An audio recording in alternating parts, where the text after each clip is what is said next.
What's up internet, here we go again. Kali ini kita akan membahas alur sebuah film yang berjudul Fangirl, menceritakan tentang seorang fans garis keras yang benar-benar menyukai idolanya. Dia pun sampai ngikutin idolanya itu secara diam-diam sampai pada akhirnya dia pun ketahuan. Dan ketika ketahuan itulah dia pun akhirnya mengetahui semua yang dilakukan oleh idolanya itu. Pokoknya berbanding terbalik lah antara di film dengan di kehidupan nyata. Lantas bagaimanakah cerita selengkapnya? Langsung aja kita masuk ke dalam alur ceritanya.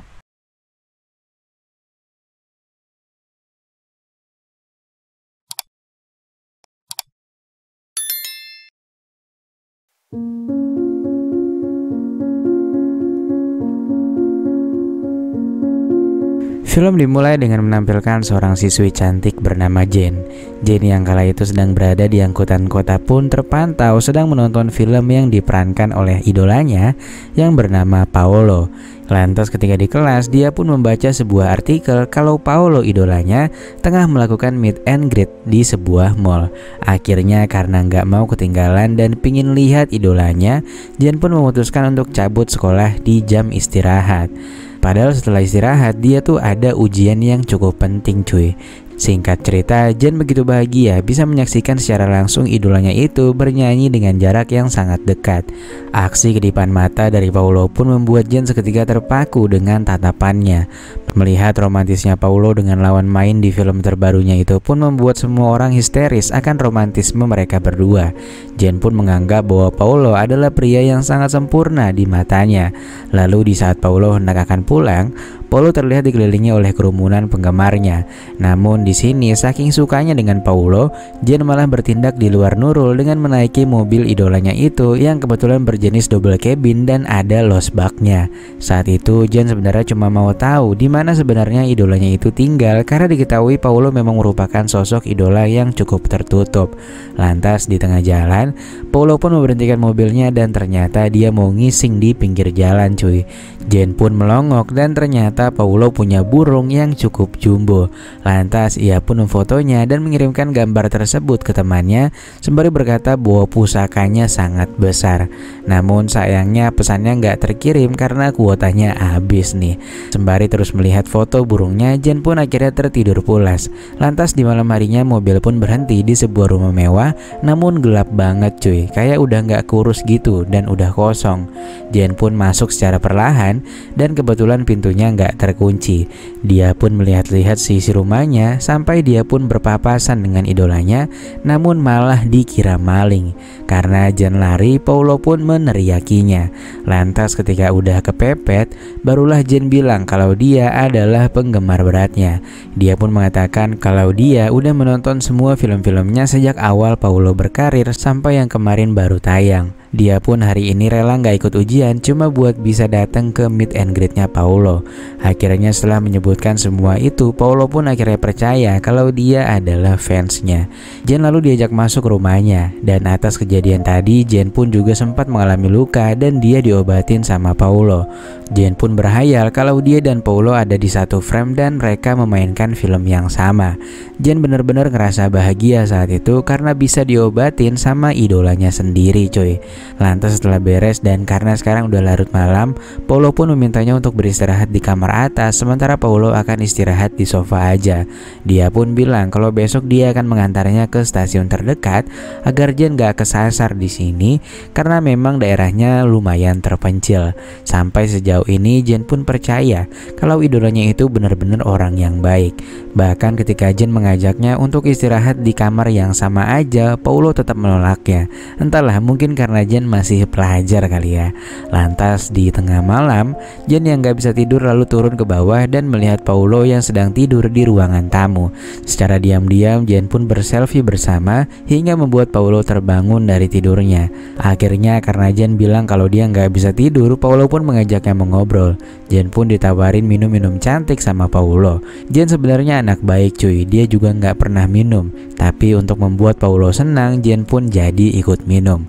Mereka pun mengobrol semalaman dan mulai banyak bercerita setelah rada teler. Jen pun mengaku bahwa Paulo adalah orang yang sangat ramah. Dia pun diajakin foto-foto dan dikasih poster yang ada tanda tangannya si Paulo. Mereka pun dengan cepat menjadi sangat akrab dan bener-bener cuy, mereka jadi deket banget. Apalagi pas Jen minta Paulo untuk nyanyiin sebuah lagu. Ketika itu Jen pun bahagia banget sampai berhayal lagi nih kalau Jen adalah kekasihnya Paulo. Lantas setelah itu Jen pun jackpot karena udah terlalu teler. Dan ketika itu Paulo pun langsung memintanya untuk istirahat saat itu juga. Jen yang malam itu udah teler dan udah ngantuk berat pun setengah sadar pas Paulo memasuki kamarnya lalu memberikannya sebuah selimut. Jen masih belum sadar nih, namun dari wajahnya menunjukkan kalau dia lagi menikmati gempuran dari Paulo. Dan lantas setelah Paulo memuncratkan kental manisnya, dia pun sadar kalau Paulo meninggalkan kamar. Lantas pada keesokan paginya, Jen pun terbangun sudah dalam keadaan yang gak pakai apa-apa. Mereka lalu mengobrol sembari memakan roti. Dari wajahnya Jen terlihat gak berekspresi seperti sebelumnya, dan dia juga jadi mulai murung. Lantas setelah beres sarapan, Paulo pun langsung mengantarkan Jen untuk ke halte terdekat. Selama perjalanan Jen masih aja nih gak berkata sedikit pun. Sampai akhirnya di pinggir jalan terlihat sebuah keluarga muda yang mana mereka tengah menggendong seorang anak. Melihat hal itu Paulo pun tiba-tiba kesel dan seakan gak terima. Sepanjang perjalanan dia pun terus berkata kasar tanpa alasan yang jelas. Hal itu pun membuat Jen sangat takut dan akhirnya menanyakan apa yang terjadi. Awalnya Paulo nggak mau menceritakan apapun. Namun ketika mulai tenang, Paulo pun berkata bahwa wanita tadi pernah berpusreng dengannya dan itu adalah anaknya cuy. Mendengar hal itu Jen pun syok berat. Dia nggak menduga bahwa idolanya benar-benar sama aja kayak cowok nakal pada umumnya. Jen pun benar-benar sedih, apalagi semalam Jen baru menerima asupan dari Paulo. Akhirnya karena terus menangis, Paulo pun memberhentikan mobilnya dan cerita kalau dia sebenarnya mencintai wanita tadi.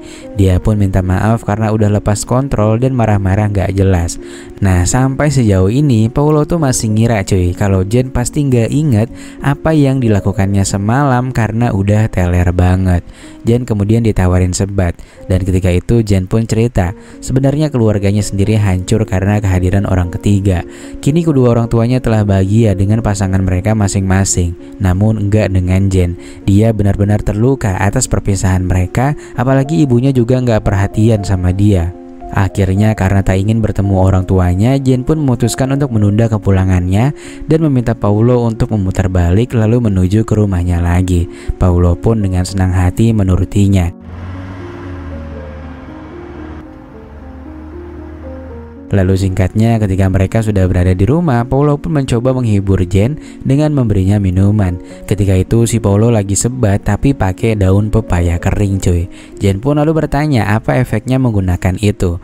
Paulo pun menjelaskan semua tergantung situasi dan kondisi. Bisa bikin senang, bahagia, semangat atau sebaliknya. Jen pun jadi tertarik untuk nyobain. Dan seketika itu juga Jen pun ngefeknya malah jadi bersedih. Sampai akhirnya sesaat kemudian dia malah berenang cuy. Lantas setelah itu Jen pun dipinjemin baju sama Paulo. Dan melihat Jen yang udah basah, Paulo pun mulai mendekatinya. Akhirnya karena terbawa suasana, mereka pun jadi melaksanakan perpusrengan duniawi, namun kali ini dalam keadaan sadar cuy. Lantas gak berselang lama, Paulo menerima telepon yang membuatnya emosi. Jen pun menanyakan apa yang sedang terjadi. Bukannya menjawab, Paulo malah meminta Jen untuk mencarikannya makanan di warung terdekat. Lantas di tengah jalan, Jen melihat wanita yang tadi sempat membuat Paulo emosi. Karena takut terjadi apa-apa, Jen pun akhirnya putar balik. Setibanya di sana, Jen pun mendapati Paulo tengah bertengkar dengan wanita itu. Wanita itu ternyata meminta kepastian kapan Paulo akan menikahinya. Paulo pun memintanya untuk bersabar karena saat ini dia sedang disetting oleh agensinya dirinya untuk berpacaran dengan Bea, lawan mainnya di film terbarunya. Nah, dari sinilah Jen pun akhirnya tahu kalau Paulo itu orangnya kasar banget. Jen pun akhirnya muncul dan membantu si ibu yang terjatuh karena habis dibogem oleh Paulo. Paulo kemudian pergi dengan membawa Jen serta putranya tersebut. Jen pun terus memintanya untuk berhenti dan mengembalikan putranya itu kepada ibunya. Namun karena tak kunjung berhenti, Jen yang iba dengan wanita tadi pun akhirnya lompat lalu mengembalikan putranya itu kepada si ibu.